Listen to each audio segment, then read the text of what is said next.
Hi hello ನಮಸ್ಕಾರ ಗೆಳೆಯರೆ. Welcome to my digital media ಚಾನಲ್ಗೆ ಸ್ವಾಗತ ಸುಸ್ವಾಗತ.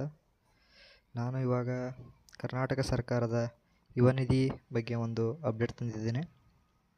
ಸೊ ಇವಾಗ ಆಗಸ್ಟಲ್ಲಿ ಒಂದು KYCಯನ್ನು ಮಾಡಲಿಕ್ಕೆ ಅಪ್ಡೇಟನ್ನು ಬಿಟ್ಟಿದ್ದಾರೆ. ಇವಾಗ ಅದನ್ನು ಹೇಗೆ ಮಾಡೋದು ಅಂತ ನಾನು ಈ ವಿಡಿಯೋದಲ್ಲಿ ತಿಳಿಸ್ಕೊಡ್ತೀನಿ. ಹಾಗೆ ನಮ್ಮ ಚಾನಲನ್ನು ಲೈಕ್ ಮಾಡಿ, ಸಬ್ಸ್ಕ್ರೈಬ್ ಮಾಡಿ, ಶೇರ್ ಮಾಡಿ.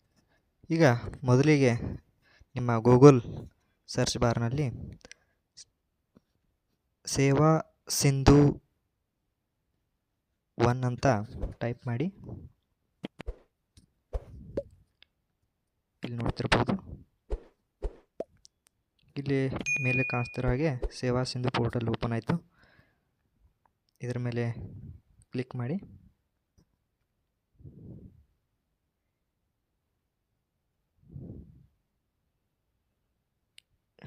ಇಲ್ಲಿ ಸೇವಾ ಸಿಂಧು ಪೋರ್ಟಲ್ ಓಪನ್ ಆಯಿತು.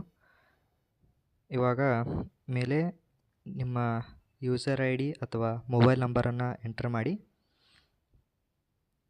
ನನ್ನ ಮೊಬೈಲ್ ನಂಬರನ್ನು ಎಂಟರ್ ಮಾಡಿ ತೋರಿಸ್ತಾ ಇದ್ದೀನಿ ನಿಮಗೆ. ಕೆಳಗಡೆ ಪಾಸ್ವರ್ಡ್ ಅಂತ ಇರುತ್ತೆ, ಅದನ್ನು ಪಾಸ್ವರ್ಡ್ ಹಾಕಿ, ಇಲ್ಲ OTP ಇಂದನೂ ನೀವು ಲಾಗಿನ್ ಮಾಡ್ಬೋದು.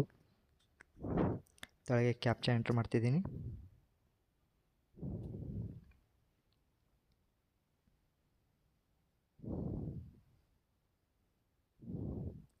ಇಲ್ಲಿ ಇನ್ನೊಮ್ಮೆ ಡಬಲ್ ವೆರಿಫಿಕೇಷನ್ ಕೇಳುತ್ತೆ. ಸೇಮ್ ಅದೇ ಥರ ಇಲ್ಲಿ ಮೊಬೈಲ್ ನಂಬರು ಮತ್ತು ಪಾಸ್ವರ್ಡನ್ನು ಎಂಟರ್ ಮಾಡಬೇಕಾಗುತ್ತೆ.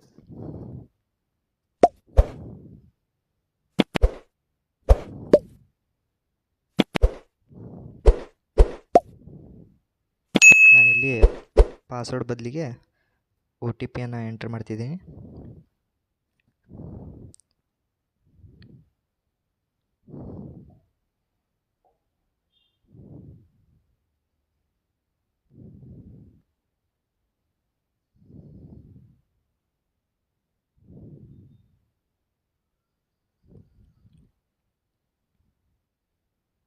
ಹಾಗೆ ಇಲ್ಲಿ ಕ್ಯಾಪ್ಚರನ್ನು ಎಂಟರ್ ಮಾಡಿ.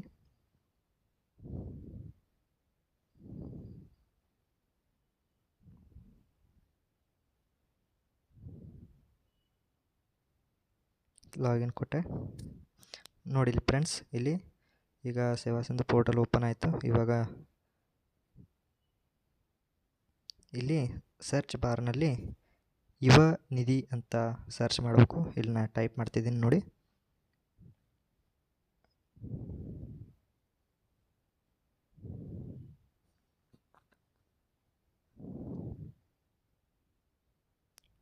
ಇಲ್ಲಿ ನಿಮಗೆ 3 ಥರ ಆಪ್ಷನ್ ಸಿಗುತ್ತೆ. ಇದರಲ್ಲಿ ಯುವ ನಿಧಿ ಮಾಸಿಕ ನಿರುದ್ಯೋಗ ಸ್ವಯಂ ಘೋಷಣೆ ಅರ್ಜಿ ಅಂತ ಇದೆ.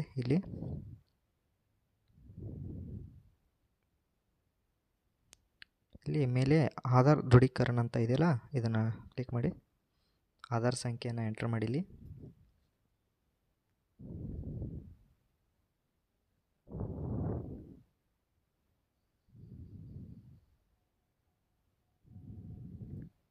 ಇಲ್ಲಿ ಕೆಳಗೆ